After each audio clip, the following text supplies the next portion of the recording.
Hello everyone. Today we are going to continue our new topic, that is components of gas turbine power plant of power plant engineering. तो यहाँ पे कुछ components दिए हैं जो gas turbine power plant के जो major components हैं, that is compressor, combustion chamber, intercoolers and heat exchanger, regenerators and fuel injection system. तो इसको मैं एक एक करके आपको एक्सप्लेन करूँगा क्या होता है, कैसे काम करता है. Okay. Compressor. Rotary compressor are used in case of gas turbine power plant due to high flow rate of turbines and moderate pressure ratio. तो प्रेशर कांस्टेंट रहना चाहिए और जो फ्लो रेट है वो हाई होना चाहिए, इसलिए हम रोटरी कंप्रेसर इसमें यूज़ करते हैं.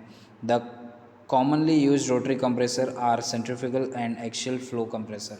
तो दो टाइप के कंप्रेसर्स हैं, that is centrifugal compressor and axial flow compressor. वो क्या होते हैं, let's see. Centrifugal compressor. So working principle: the centrifugal compressor increases the pressure of low pressure air by first creating a very high velocity. तो पहले बहुत ही ज़्यादा पहले जो उसका जो प्रेशर है, एयर का जो प्रेशर है, वो जो कम प्रेशर है उसको बढ़ा देगा. कैसे बढ़ाएगा? वेलोसिटी की मदद से. वो कैसे बढ़ाएगा? वेलोसिटी की मदद से. एंड देन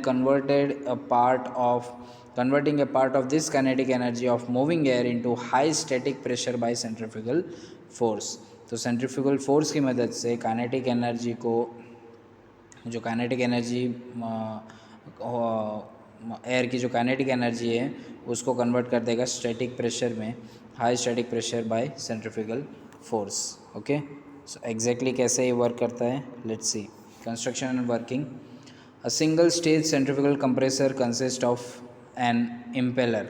इसमें क्या रहता है, आप देख सकते हैं यहाँ पे बीच में एक इम्पेलर यहाँ पे लिखा हुआ है डायग्राम में, आप यहाँ पे देख सकते हैं इम्पेलर. ओके. सो ये जो सरकमफरेंस जैसा है उसको हम कहते हैं impeller. To which number of curve vanes are fitted symmetrically as shown. तो उसमें जो वेन्स आपको दिखाई दे रहे हैं, जो कर्व पार्ट्स दिखाई दे रहे हैं, तो वो उसको क्या कहते हैं, वेन्स. तो वो वेन्स किस में लगे रहते हैं, इम्पेलर में लगे रहते हैं. Impeller rotates in an air tight volute casing with inlet and outlet points and draws in low pressure air from the atmosphere. तो वो क्या करेगा, वो जो इम्पेलर है दैट विल रोटेट एंड वो क्या करेगा, उस वहाँ पे सक्शन क्रिएट कर देगा और सक्शन की वजह से वहाँ पे क्या होगा कि एयर अंदर की तरफ, एटमॉस्फेरिक जो एयर है वो अंदर की तरफ आ जाएगा. When the impeller rotates it pushes the air from the centre of the impeller to its periphery by centrifugal force. तो जब एयर अंदर आ जाएगा तो वेन्स के बीच में जब वो एयर ट्रैप्ड हो जाएंगे तब वो क्या हो रहा है, इम्पेलर रोटेट हो रहा है. तो वो सेंट्रीफ्यूगल फोर्स की मदद से जब वो और रोटेट होगा तो सेंट्रीफ्यूगल फोर्स की मदद से वो सरकमफरेंस पे जो पेरीफेरी है वहाँ पे इम्पेलर की पेरीफेरी पे जाके रुक जाएगा. The high speed of impeller leaves the air with high velocity at wind tips of the impeller. तो जितना ज़ोर से ये घूमता है, इसकी वेलोसिटी जितना ज़्यादा रहती है उतने ही ज़ोर से वो क्या करता है, सेंट्रीफ्यूगल फोर्स की मदद से एयर को है उसकी काइनेटिक एनर्जी बढ़ा देता है, वो बाहर की तरफ उसको फेंकने लगता है. द काइनेटिक एनर्जी दस attains at the impeller outlet is converted into pressure energy. तो जो इम्पेलर के जब वो बाहर निकलता है, when the high pressure air pass over the diffuser, जब इम्पेलर में से जब वो डिफ्यूज़र में आएगा तो वो जो काइनेटिक एनर्जी है वो कन्वर्ट हो जाएगी उसमें प्रेशर एनर्जी में, और फिर हमको हाई प्रेशर मतलब कंप्रेस्ड एयर हमें मिल जाएगा. The diffuser is normally a vaneless pipe. it is as it permits a more efficient part load operation. The volute casing collects the air from the diffuser. तो diffuser से जो वॉल्यूट casing आपको दिख रहा होगा, केसिंग जो है वो क्या करेगा, वो कलेक्ट करेगा जो भी कंप्रेस्ड एयर है उसको कलेक्ट करेगा from the diffuser and it further convert kinetic energy into pressure energy. और वो जो काइनेटिक एनर्जी है वो प्रेशर एनर्जी में कन्वर्ट हो जाएगा before it leaves the compressed air to outlet. Okay. तो ये था सेंट्रीफ्यूगल कंप्रेसर. अब बात करते हैं एक्सियल फ्लो कंप्रेसर। तो एक्सियल फ्लो कंप्रेसर में क्या होता है कि नॉर्मली आपको मैं एक बता दूं कि इसमें एक्चुअली होता क्या है कि जैसे ही यहाँ पे आप मैं डायग्राम की मदद से आप डायरेक्टली मैं आपको समझा सकता हूँ कि जैसे ही आपने यहाँ से एयर प्रोवाइड किया, यहाँ पे बीच में देखिए ड्रम है और वो बाहर की तरफ कंप्रेस्ड एयर लिखा है राइट साइड पे, केसिंग लिखा हुआ है, फिक्स्ड ब्लेड्स हैं, मूविंग ब्लेड्स, रोटेटिंग। तो इसमें रोटर और स्टेटर दो चीज़ें होती हैं। तो जैसे ही एयर अंदर की तरफ आएगा तो ड्रम्स जो बीच में है वो ड्रम क्या होने लगेंगे, रोटेट होंगे, या फिर ड्रम जब रोटेट होते हैं तब वहाँ पे सक्शन क्रिएट होता है और उसकी मदद से जो एटमॉस्फेरिक एयर है वो अंदर की तरफ आता है। जैसे ही वो अंदर की तरफ आएंगे तो ये जो मूविंग ब्लेड्स आप देख सकते हैं, यहाँ पे जो मूविंग ब्लेड्स हैं और यहाँ पे फिक्स्ड ब्लेड्स हैं, फिक्स्ड ब्लेड्स केसिंग पे लगे हुए हैं और मूविंग ब्लेड्स जो है वो ड्रम्स पे लगे हुए हैं। तो वो एक दूसरे को कैसे एक दूसरे के इंटरमीडिएट पे हैं। सो जैसे ही एयर इसके अंदर आएगा तो वो जो ब्लेड्स हैं वो जो मूविंग ब्लेड्स हैं वो मूव्स होंगे, रोटेट होंगे, और उसके वजह से क्या होगा कि हर एक स्टेज पे जो एयर है वो कंप्रेस्ड होते जाएगा। वो उसकी जो प्रेशर है वो तो सेम ही रहेगा, लेकिन प्रेशर एक कांस्टेंट वैल्यू पे रहेगा, पर उसका जो एयर है वो क्या हो जाएगा, कंप्रेस्ड हो जाएगा, और उसका जो प्रेशर भी बढ़ेगा, टेम्परेचर भी बढ़ेगा, और फिर जो हमें फिर धीरे धीरे जब आगे एयर जब आगे की तरफ मूव होते जाएगा और जब मूव होने के बाद लास्ट में हमें कंप्रेस्ड एयर प्रोवाइड होगा। ओके, बहुत ही सिंपल सा इसका कंस्ट्रक्शन है, वर्किंग है, आप इसे एक बार रीड कीजिए को you will get it. Next है आपका कंबशन चैम्बर। सो कंबशन चैम्बर क्या होता है, एक सेकेंड।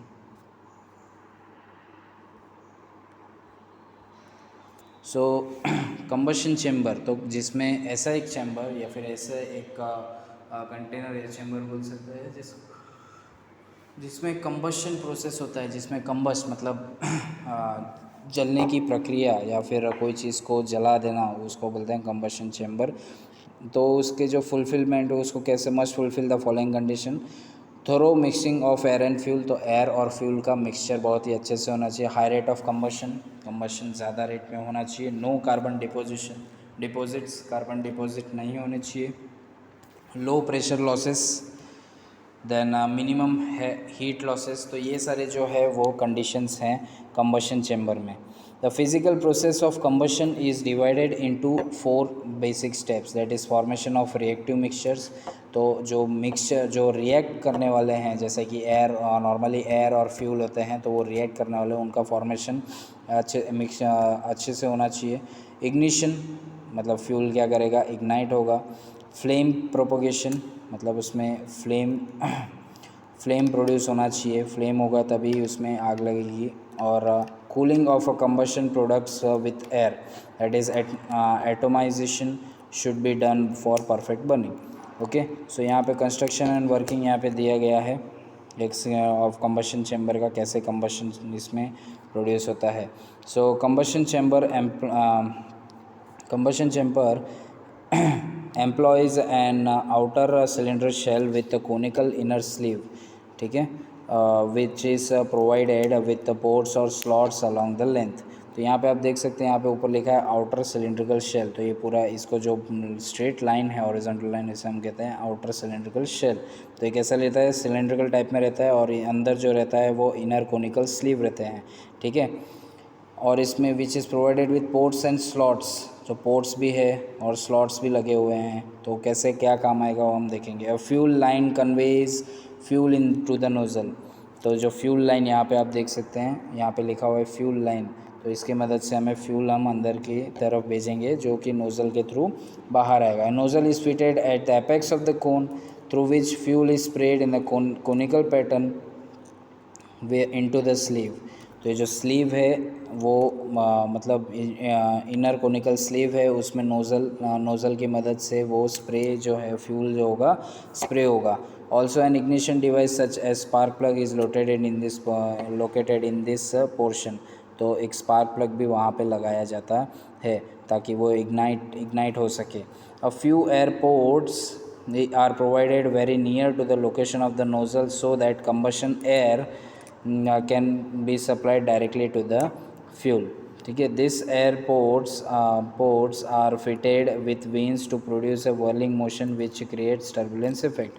तो यहाँ पे जो एयरपोर्ट्स है वो नोज़ल के काफ़ी करीब है ताकि जो एयर है वो उनके डायरेक्ट कांटेक्ट में आ सके, और डायरेक्ट कांटेक्ट में आने के बाद उनका उधर वहीं पे कंबशन हो जाए। ओके, और हमें जो गैसेस है वो एफिशिएंट रेट में मिले। और ये जो वेन्स है, the airports are fitted in vanes, कैसे इनको फिट किया जाता है, to produce a whirling motion. इसमें वर्लिंग मोशन आना चाहिए which create turbulence effect. Turbulence effect it means कि वो इसके जो स्ट्रीम लाइन्स है, जो गैसेस के स्ट्रीम लाइन्स है वो एक लेमिनार फ्लो में नहीं, टर्बुलेंट फ्लो, मतलब एक कैसे भी इधर उधर उनका डायरेक्शन कैसे भी होना चाहिए। Rest of air emitted a heat of a combustion zone serves to cool the combustion chamber and exhaust gas. The the combustor is best located between the compressor outlet and the turbine inlet and takes the shape of the cylinder. तो combustor जो है वो कहाँ पे, compressor के outlet पे लगना चाहिए जहाँ से कंप्रेस्ड एयर अंदर आ सके, और फिर टरबाइन के पहले लगना चाहिए ताकि वो उसमें से जो हॉट गैसेस है वो स्ट्राइक कर सके हमारे टरबाइन के ब्लेड्स पर और हमें आउटपुट मिल सके। The combustor then the nozzle sprays the fuel under pressure in an atomic conical spray. तो जो नोज़ल में से स्प्रे रहता है, जो फ्यूल निकलता है वो उसके कैसे स्प्रे होते हैं, under pressure. The fuel is delivered to the nozzle through the fuel line and flows out through the tangential slot in the nozzle, thus being giving the whirling motion in an annular chamber from where it passes through the small orifice in the conical pattern of a desired angle. Okay, so ये बहुत ही simple सा construction और working है इसका। Next आते हैं हमारा जो इंटरकूलर एंड हीट एक्सचेंजर जो है। Okay, just a second. Okay, so जो इसका जो इंटरकूलर एंड हीट एक्सचेंजर जो है उस पर आ जाते हैं।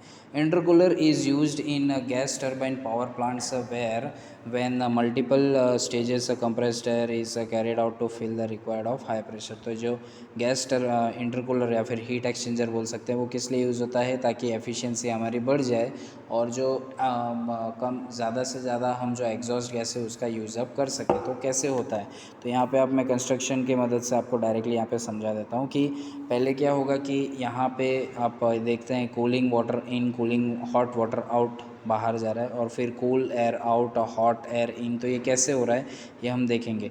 तो क्या होता है कि जब पानी इसमें ये जो ट्यूब्स जैसे दिख रहे हैं इसमें से पानी को फ्लो करवाया जाता है, और फिर जो हॉट एयर है, जो hot air actually hot air कहाँ से आया जा रहा है, जो हॉट एयर है तो वो हम एग्जॉस्ट, जहाँ से टरबाइन में से जो एग्जॉस्ट गैस हमारा निकल रहा था वो हॉट एयर को हम यहाँ से इनपुट करेंगे। ओके, सो इनपुट करेंगे तो क्या होगा, जो वो कूलिंग वाटर के साथ कांटेक्ट में आएंगे। अब जब वो कूलिंग वाटर के साथ कांटेक्ट में आएंगे तो उनका क्या होगा, वो अपना जो टेम्परेचर है वो लॉस कर देंगे, वो लूज़ कर देंगे अपना टेम्परेचर, जो एयर है जो अपना टेम्परेचर लूज़ कर देंगे और वो कूल हो जाएंगे, और किसको दे देंगे अपना टेम्परेचर, वाटर को, और फिर हॉट वाटर वहाँ से दूसरी जगह से बाहर निकल जाएगा। ओके, अब जब एयर ने अपना हीट वाटर को प्रोवाइड कर दे दिया है तो वो क्या हो गया, अब ठंडा हो गया। तो अब यहाँ से हमको कूल एयर आउट मिल जाएगा, और जिसको हम वापस कंप्रेसर में डाल सकते हैं ताकि वो रीयूज़ हम कर सकें। Okay, so this is very short कि हम हीट एक्सचेंजर क्यों यूज़ करते हैं और कैसे इस्तेमाल होता है। Okay, then regenerator. अब रीजनरेटर में क्या होता है कि एक मैं सिंपल सा आपको चीज़ बताता हूँ कि रीजनरेटर जैसे कोई regenerator is use to preheat the air coming out from the compressor, ठीक है, before it enters into the combustion chamber. मतलब कंप्रेसर में से जो एयर निकलेगा तो उसका जो एफिशिएंसी, मतलब उसका जो टेम्परेचर प्रेशर बढ़ाने के लिए हम क्या करेंगे, उसको वापस प्री हीट करेंगे रीजनरेटर में कंबशन चैम्बर में भेजने से पहले, ताकि उसका कंबशन अच्छे से और जल्दी क्विकली हो जाए। ओके, तो इसमें क्या होता है कि यहाँ पे देखिए, आप ऊपर देख सकते हैं एग्जॉस्ट गैसेस फ्रॉम टरबाइन जो है, तो ये एक प्री हीटर, हम लोग प्री हीटर है, मतलब उसको और गर्मी देनी होगी, मतलब हीट हमें प्रोवाइड करना होगा। तो हीट हमें कहाँ से प्रोवाइड होगा, तो जो टरबाइन है, टरबाइन में से जो हमें एग्जॉस्ट गैस बाहर निकल रहा है वो हम इसके इनपुट में डालेंगे। ओके, अब ये बेफल प्लेट्स यहाँ पे दिए गए और नीचे की साइड पे आप देख सकते हैं compressed air in and heated compressed air out to combustor. तो यहाँ पे कंप्रेस्ड एयर अंदर की तरफ आ रहा है। अब जब ये एग्जॉस्ट गैस के साथ मिक्स होगा, टरबाइन के साथ मिक्स होगा, तो कंपैरेटिवली कंप्रेस्ड एयर का जो टेम्परेचर है वो कम रहेगा, एग्जॉस्ट गैस के मुताबिक उसका टेम्परेचर कम रहेगा। तो वो एग्जॉस्ट गैस से क्या करेगा, जो एग्जॉस्ट गैस में ज़्यादा हीट, उसका टेम्परेचर ज़्यादा रहेगा तो वो उससे हीट ले लेगा और जो और फिर क्या अपने आप को क्या कर लेगा, जो कंप्रेस्ड एयर है वो थोड़ा सा गर्म हो जाएगा, वो उससे हीट लेके गर्म हो जाएगा और फिर heated compressed air out to combustor, तो फिर वहाँ से वो कंबशन चैम्बर में जा सकता है। ओके, नेक्स्ट फिर तो अब ये जो एग्जॉस्ट गैसेस फ्रॉम टरबाइन, जो एग्जॉस्ट गैसेस निकले थे, अब ये यहाँ टू सराउंड, तो एग्जॉस्ट गैस को हम सराउंडिंग में भी डाल सकते हैं या फिर वो जो उसको हम लोग फिर हीट एक्सचेंजर में भी डाल सकते हैं या फिर दूसरी जगह है जैसे डायरेक्ट कंप्रेसर में भी हम प्रोवाइड, अगर क्लोज लूप की बात करें तो। और अगर क्लोज लूप नहीं है, ओपन लूप है, तो आप डायरेक्टली सराउंडिंग में उसे छोड़ सकते हैं। ओके, सो वह बहुत ही सिंपल सा कंस्ट्रक्शन और वर्किंग है इसका, तो आप एक बार रीड कीजिए, यू विल गेट इट। और आज का सेशन बस यहीं पे हम ख़त्म करते हैं। नेक्स्ट लेक्चर में हम आगे का जो टॉपिक्स है वो कवर करेंगे। Thank you.